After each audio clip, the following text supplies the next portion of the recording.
Yo, what up? This is your boy, Super Daddy Diode, and we are here in the studio. We're gonna go ahead and take a look at a new track of mine called Nightmare Creatures, which drops this Friday on Stonx Music. So take a quick gander at this beat, because this shit is fucking fire. Really proud of this track, and more so, I am really proud to be a part of the Stonx crew, a lot of great producers on there. I really appreciate them to make me a part of their team and release some music alongside some heavy hitters in the neurofunk scene. So yeah, this is my track, Nightmare Creatures, coming out on Stonx. Yeah, let's go.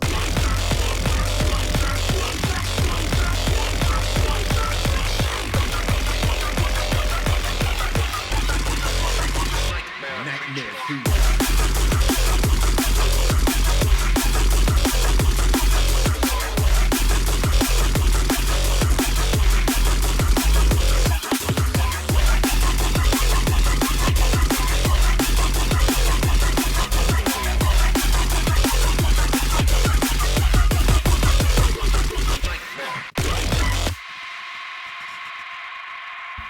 Yeah, so lots of reverb going on there.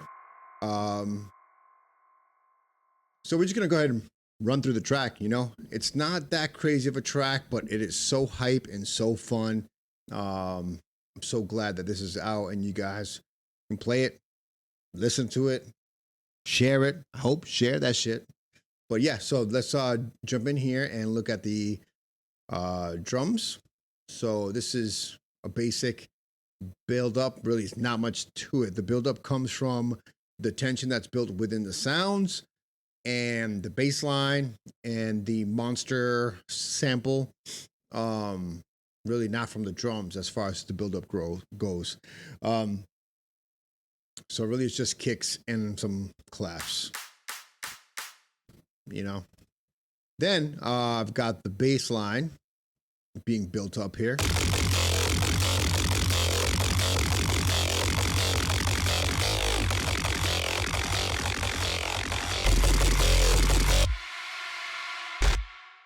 So I did that specifically to bring the bass line in, build it up with some power, bring that bass sound and the sub and all that, bring it back, and then bring it back again, drop it out for the vocal Nightmare Creatures, and then smack into the drop.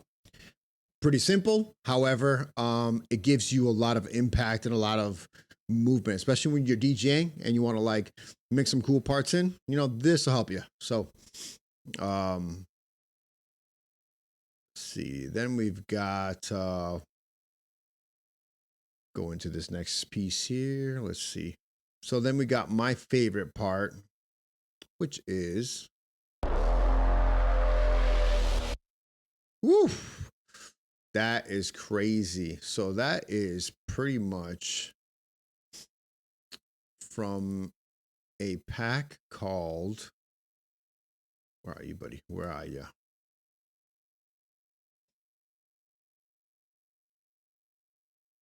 From a Tunecraft pack. It's called Bram 10.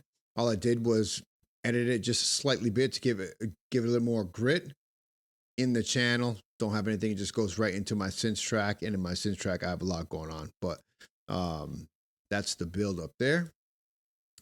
That's my favorite part of it. And then my second favorite part, and actually this is what kind of drives the drop, is this monster sound. So that sample is two different samples or two instances of the same sample. And we're gonna go to track 44. I've got this one going into, let's see here. So I've got monster left and monster right. And really the effects and the pitch shifting comes from my favorite sample, or my favorite VST, or one of them anyways, is Infected Mushrooms Manipulator. So this here just pitch shifts and adds some width as the track builds. And then I have both of those going into this channel where I just have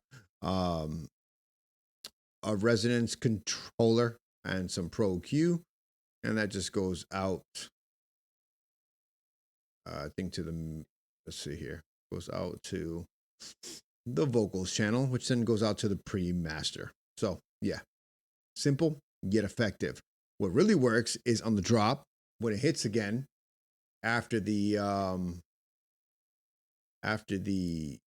1950s Nightmare Creatures. Nightmare Creatures. You drop into this part of the monster.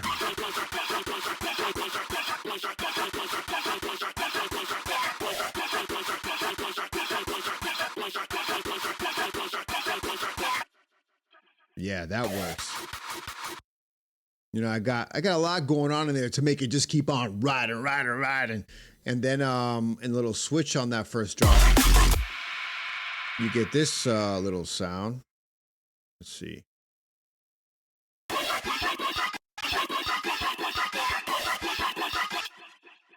And all that is just another little sample here.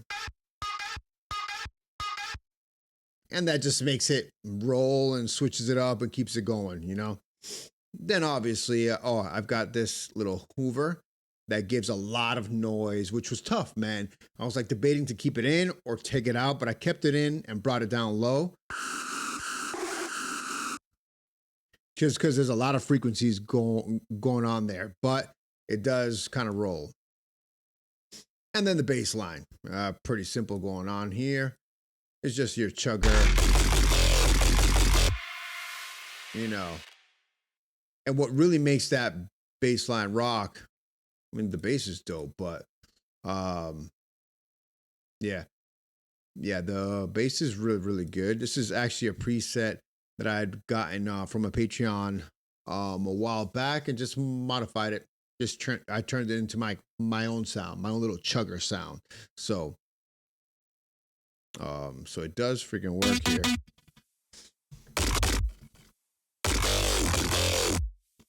You know? And then I layered it with this sound here. Let's just solo that. I've got the bass, the main bass. I've got my sub. And then another more energetic, powerful is the same bass line pretty much. With just a lot of reverb in this synth. And it just hits like really, really hard. This one actually I made using BS2 subby saw. It just added some FM noise, FM from the noise. Actually, I didn't even have that on, so that's not doing anything there. I've got the main hits here. So I got FM from A on the oscillator B. I've got a lot of unison, and I've got a lot of voices in there. I left this one to random. I usually don't do that unless I'm working with synths. If I'm working with bass lines, I always take the random off because you don't want to have some of those lower sub frequencies phase each other out, and then you'll have like a weak bass. So that's that. A lot of effects on there and blah. So yeah, that is the bass line, the main bass line of the track. I think I really hit everything. And then you get the drums, obviously. So the drums here are just a basic kick and snare. You know, basic tech step, kick and snare. They really fucking smack. That snare smacks. So the snare is actually comprised of 3 snares. I've got, that's a snare. So if I just take off, that's one part of the snare. That's some tail. And that's some little transient, a little like hit, you know? And that creates that fat snare. I've got 1 kick. I didn't layer kicks because you can go into phasing issues and all that. And I've got my hats, which are pretty much just a bunch of mess of shuffling hats and all that. Alrighty.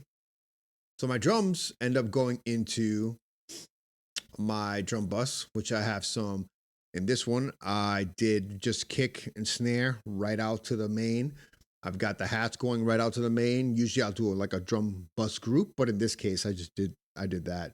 And then I've got some parallel compression to give the drums some fatness. So that is really where the details lie. Because in the kick and snare, I've got some stuff going on for the kick and snare here. So really, I've got a disperser. I've got a ProQ to cut out the lows. I've got a transient shaper, and in this one, I don't usually mess with the sustain all that much, but in this one I did, just to give it a little bit more oomph or smack, you know. And then I've got a FL soft clipper, just so it doesn't hit those, you know, peaks or controls those peaks. That's it for the snare. The kick, I've also got a disperser on the low end. It's really slight. Might not even be a lot in there. I could probably just take that off. But it works, so I left it on. I got a Saturn just saturating some of the highs on this one, on the kick. And then I got a transient shaper on that as well, with just some attack, or letting some attack through. Those go into my kick and snare, and then I've got just a clipper on each one of these things. I did sidechain the or control the gain by doing a manual ducking of it to give that sidechain pump feel, just to allow the kick and snare to come through more. And then I did the same thing for my bass line. So my bass line is comprised of, the power really comes from the OTT, and for some reason my OTT continuously acts up. So there's a lot happening before here, but on the main bass channel, I cut out the lows to allow some space for the sub. I got another one, and I'm cutting out some frequencies that I didn't like and some frequencies I felt it needed. I felt like it needed some brightness as well. So I cut out the high end so the hi-hats can come through, but I raised it around 7K just to give it more brightness. And then it goes into a soft clipper, and I do my auto or my manual side chaining on this one. Then for this track, I decided to go with a wider bass. So I added kilohertz Haas effect just to give it some width. All that does is just like a slight delay left and right. This is really not doing much. And then I'm in the actual channel. I typically never use this EQ, but in this track I did. I cut out the lows and cut out the highs just so the mid-range can be wide. And then my sub is usually always simple as heck. Really all it is, I've got my sub hitting. I put a peak at 32, another one at 86, and just to give that more oomph and to match the kick, because when the kick hits at around 880, you want that kick to hit and the bass to drop, but them to flip back over at the same exact time. So you got constant sub and no lack of power, which is what we want. And all that is going into a clipper. And then going here to this fruity balance, which is just to control my side chaining. That's it. I mean, not much to it, but a lot to it, because this fucking track rocks, you know? And then so that's that, and my bass line's simple, but it chugs. And then I got my favorite part of the track, which is, I believe it's this part, and there's a reason.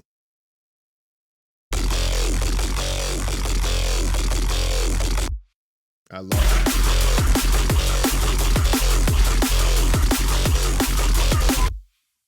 You know, it doesn't sound like a particular track that I wanted it to sound like, but it kind of does.